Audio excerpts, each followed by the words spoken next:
একজন মানুষ যিনি পুরো দুনিয়ার বিরুদ্ধে যুদ্ধ করেছিল, কিন্তু তার মৃত্যু নিয়ে এখনো কেউ নিশ্চিত না, কারণ তার মৃত্যুটি একটি রহস্যে ঘেরা। সত্যিই কিসে মারা গিয়েছিল? তাহলে তার লাশের ডিএনএ একটি মহিলার কেন?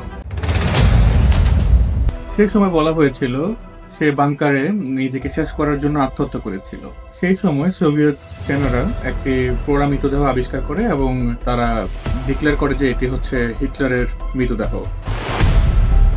কিন্তু 2009 সালে সেই মৃত পোড়া ব্যক্তিটির মাথার খুলির ডিএনএ যখন টেস্ট করা হয়, তখন জানা গেল এটি একটি মহিলার। তাহলে প্রশ্ন হচ্ছে, হিটলারের দেহ কোথায়?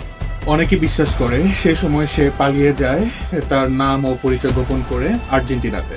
তাহলে প্রশ্ন হচ্ছে, আপনি কি বিশ্বাস করবেন সে কি আসলেই আত্মহত্যা করেছিল সেই সময়টায়, নাকি সে পুরো পৃথিবীতে সবার চোখে ধুলো দিয়ে সে পালিয়ে যায় আর্জেন্টিনাতে?